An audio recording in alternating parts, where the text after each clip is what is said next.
जोगिंद्र जी,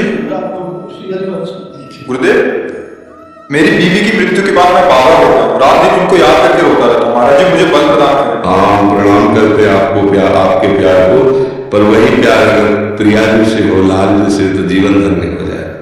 देखो, थे वही, पर आप उनको जान नहीं पाए।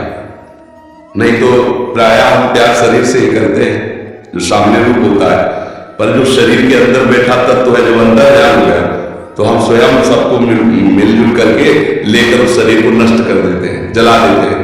और प्यार शरीर से किया था, अभी आत्मा में शरीर की आती है, उसके अंदर जो तत्व था उससे तुमने परिचय किया नहीं।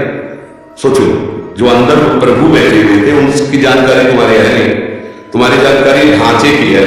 ढांचा को पत्नी माना, अब वो ढांचा टिकाऊ है नहीं, नाशवान है, समय के लिए आया है, 20 वर्ष, 50 वर्ष, 80 वर्ष, 100 वर्ष, इसका एक मेल समय है, इसके बाद हट जाएगा। वो पैदा किया ढांचा अलग हुआ था, संयोग आपका कुछ वर्षों का था, आपने मान लिया, जो अंदर तत्व था उसे जाना नहीं। अब वो तत्व जब अंदर ध्यान हुआ तो उसी शरीर को जिसको प्यार करते थे फूंक दिया। अब उसी शरीर का चिंतन करके तो मुझे लगता है कि थोड़ा सुधार करो। वो अंदर जिसके लिए तुम तड़प रहे हो प्रभु ही था, उसे तुम जान नहीं पाए, वो भगवान ही थे। नहीं, जो बहुत प्यार करता है शरीर से, जब उसके अंदर से भगवान चले जाए तो वो कहेगा अब वो नहीं रहे, तो तुमने प्यार किसे किया था? जानते हो तुम?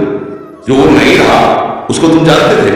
नहीं जानते थे? तो जिसको जानते तो सामने आप करो ना प्यार। बोले नहीं, अब वो नहीं रहा, इसलिए उसको हटा दो। मतलब तुम अनजाने में भगवान से प्यार कर रहे थे। सबके अंदर बिजली जो है ना, तो भगवान ही है। ये जो चैतन्यता है ना, हंसना, खेलना, बोलना, प्यार, बोला, ये भगवान है अंदर, उन्हीं का पावर है। और वो अंदर ध्यान हो गए तो कितना भी सुंदर प्यारा शरीर हो, आग लगा दी जाती है, गाड़ दिया जाता है या फेंक दिया जाता है, कोई मार्ग तो नहीं रखा जाता। समझो, तुम जिसके लिए रो रहे हो वो शरीर था, परमात्मा के लिए नहीं हो रहे हो, क्योंकि उसके लिए रोते तो प्रश्न खत्म हो जाता, निहाल हो जाते।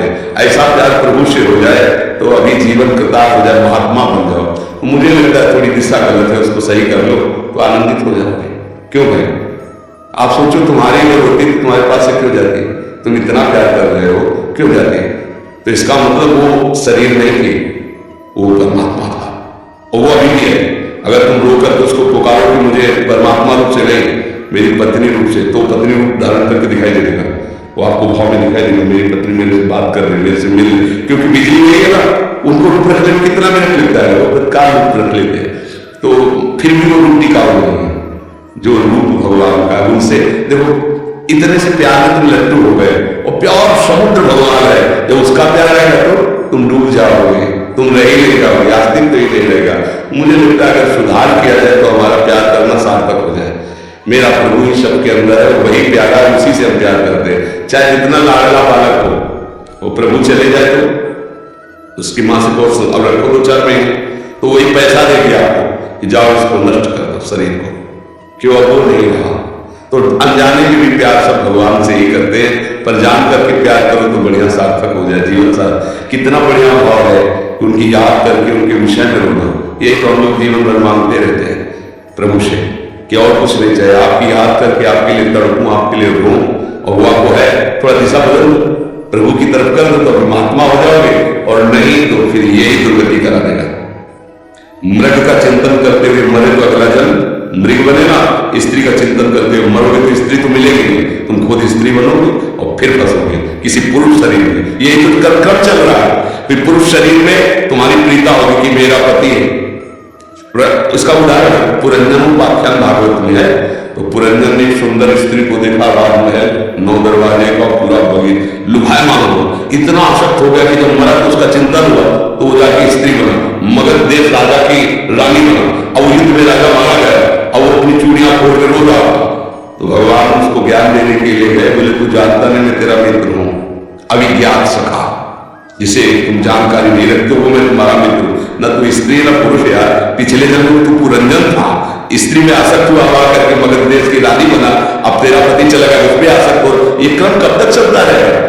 सावधान, तू न स्त्री न पुरुष है, मेरा अंश है, मेरा भजन, उसी समय उनको वैराग्य हुआ। तो ये सावधानी कर लो तो जीवन सार्थक हो जाएगा, नहीं तो फिर एक में और दर्शन किए थे, वयोवृद्ध थे, तो एक जैसे भगवान की पूजा की जाती है, फोटो रखते हैं, छवि रखते हैं, ऐसे अपनी पत्नी के शरीर रोज छाती से लगा के होते थे। वो उस समय हम ब्रह्मचर्य आश्रम में थे। वो उन्होंने कहा मुझे कोई भगवान पर श्रद्धा नहीं, कोई हमारी पत्नी से नहीं भगवान ने, और पत्नी छह से। तो हमें अच्छा लगा, इस बात का अच्छा लगा कि यार इतनी आसक्ति, अगर इतनी आसक्ति भगवान में हो जाए तो जीवन कृतार्थ हो जाए। हम उससे उदाहरण लिया कि हमको इतनी आसक्ति भगवान पे करनी जैसे पत्नी में की, कि उनकी बात आते ही हृदय आह हो जाए, मेरे प्रीतम, मेरे प्यारे, मेरे जीवन धन। तो ये मन हृदय को फंस गया। एक धनुर्दास नाम के महान संत हुए, वो अपनी पत्नी में इतने आसक्त थे कि एक क्षण के लिए भी उससे अलग नहीं होते थे। तो जैसे बाजार में सामान लाने जाना हो तो अकेले जा नहीं सकते थे, क्योंकि वो अलग नहीं हो सकते थे। पत्नी जाती थी बाजार में सामान लाने, और वो धूप न लगे इसलिए छाता लगा के ऐसे बैग चलते थे। वो ऐसे चल रहे कि वो बैग पीछे। और आचार्य चरण के जो शिष्य जन थे वो किसी सेवा के हेतु गए थे, उन्होंने दृश्य देखा कि सब लोग मजाक उड़ा रहे थे, ऐसे व्यक्ति का मजाक उड़ाना, लेकिन उसको कोई परवाह नहीं थी। अपनी पत्नी में एक टक लगाए हुए दृष्टि, छाता लगाए ऐसे चल। उन्होंने जाकर बताया कि एक हमने ऐसे स्त्री आसक्त पुरुष को देखा ऐसे, तो वाह ऐसा प्रेमी, मैं दर्शन करूंगा ऐसे प्रेमी के, क्योंकि सब जगह से समेट कर एक जगह आ गया ना, अब एक जगह से मोड़ने में क्या देर लगेगी। नजदीक गए तो वैसे सीन देखी, उनका भाई तुम ऐसे चल रहे हो, सब लोग मजाक करे थे। बोले प्रभु मैं आसक्त हूं अपनी पत्नी को, एक क्षण भी मैं। तो उनका पत्नी से क्यों आसक्त हो? उनका ऐसा रूप है इसका। बोले इससे बढ़कर रूप बोले हो ही नहीं सकता। तो ऐसे चपक रहे, और परम पवित्र आचार्य जी ही ऐसे प्यार की चपत है। फिर सामने देखा ललित त्रिभंगी भगवान, अरे छूट गया चाचा, छूट गया चाचा, छूट गई पत्नी, भाग रहे। अरे कृष्ण का रूप, वो महान संत हुए धनुर्दास जी, उनका नाम हुआ। तो देखो कहीं ना कहीं हमें सुधरना चाहिए।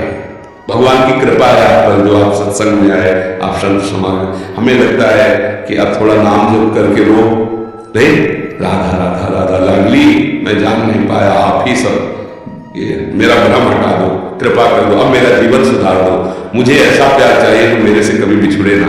वो प्रभु है, कभी नहीं बिछुड़ेंगे, कभी नहीं। और यहाँ का सब प्यार बिछुड़ने वाला है, नहीं बिछुड़ने वाला। मान लो आपने गुरु माना, अब ये शरीर कितने दिन रहेगा? एक दिन नष्ट होगा। आपका शरीर कितने दिन रहेगा? एक दिन नष्ट होगा। लेकिन गुरु ने भगवान की बुद्धि की कि मेरे भगवान तो सदैव रहेंगे, शरीर भले चला जाए आपके भाव में गुरुदेव बैठे रहेंगे। तो मुझे चाहिए कि हमारा जीवन भगवान से जुड़ जाए, सोई विश्राम मिलने वाला है। यहाँ सब धोखे का खेल है, कब कौन कहाँ भी छुड़ जाए कुछ पता नहीं है, कब कौन हमको छोड़कर चला जाए कुछ पता नहीं। एक है जो कभी नहीं छोड़ता, वो भगवान है। भगवान के बिना कोई हमारा नहीं। यही सत्संग में, यही शास्त्रों में, यही संतों ने अनुभव किया है और उसी का वर्णन करते हैं।